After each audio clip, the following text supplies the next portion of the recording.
ഇപ്പോൾ ഈ ശുചീകരണ തൊഴിലാളികൾക്ക് പലതും വെട്ടിമൂടുകയാണ് അവിടെ ചെയ്യുന്നത്. കാരണം അവിടെ ഒരു പോലീസ് ആക്ഷനൊന്നും ഇല്ല.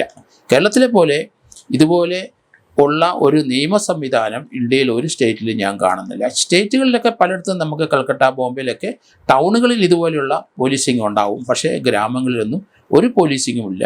അത് ഒറീസയിലായാലും ശരി, ബീഹാറിലായാലും ശരി, അത് ബംഗാളിൻ്റെ ഭാഗത്തായാലും ശരി, അങ്ങനെ ഇന്ത്യയിലെ പല സംസ്ഥാനങ്ങളിലും, രാജസ്ഥാനിലെ അതെ, മധ്യപ്രദേശ് അത്, ഇവിടെയൊക്കെ ഞാൻ സഞ്ചരിച്ചിട്ടുള്ളതുകൊണ്ടാണ് അവിടുത്തെ അവസ്ഥ നമുക്ക് മനസ്സിലാകുന്നത്.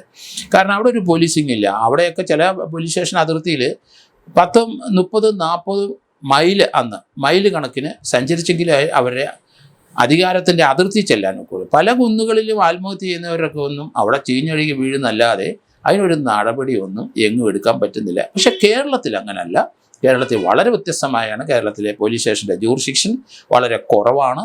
മറ്റേ അവിടുത്തെ ഒരു 8-10 പോലീസ് സ്റ്റേഷൻ്റെ അത്രയും അധികാരം നമ്മുടെ റൂറലുള്ള പോലീസ് സ്റ്റേഷൻ്റെ ഏരിയ ഉണ്ടാവും.